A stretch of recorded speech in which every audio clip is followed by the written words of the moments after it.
The blue-black of the panorama caught him off guard, and for a second he couldn't make out where sea ended and sky started. Then, focused, he stood into the breeze and could finally breathe. In the distance he could see the white and orange lights of Bude lit up like a miniature village, sparkling. He had fond memories of Bude, of holidays and family.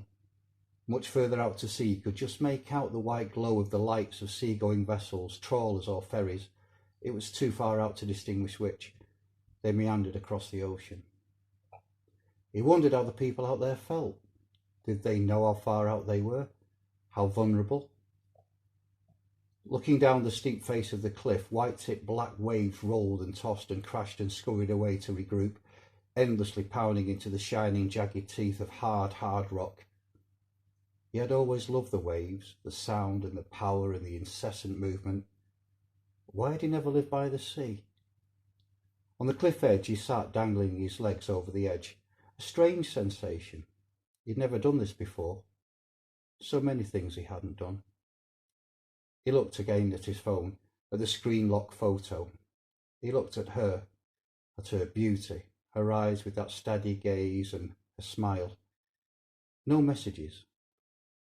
He scrolled through pictures of his kids, his beautiful boys, smiling, happy, still too young to understand, but old enough to be hurt. Yes, they hurt, embarrassed, unsure, and he had done this to them.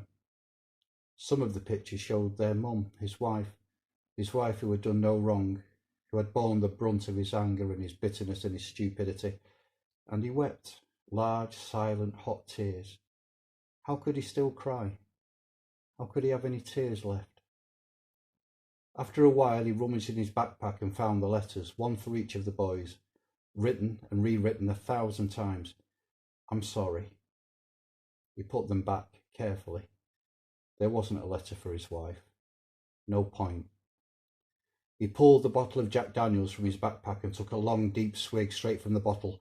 It burned and helped for a second. He took another, more gentle swallow and then put the bottle back in the bag. The Stella bottles were warm. Warm lager? No. His heart and his head, he knew, could take no more of this. This longing, this emptiness, this existence for existing's sake. He would be missed, he knew, but not for long, not forever. The phone stayed silent. He had texted her, "Hey, please get in touch when you can, it's kind of important." That had been yesterday, 1,000,000 years ago. He looked around him. Long before her, he had known that this would be the place. Peace. Funny that. He stood up, stretched, and looking up saw the stars, but not the moon. What was the point of getting old? He'd always been afraid of death. He didn't want to fade, to forget. He didn't want to be a burden. In truth, he only wanted her, and that was not to be. He looked at his phone, at her picture. She was everything. She was so close. She was so not in love with him. He looked down onto the black rolling waves, cresting white tips on waiting coastal teeth.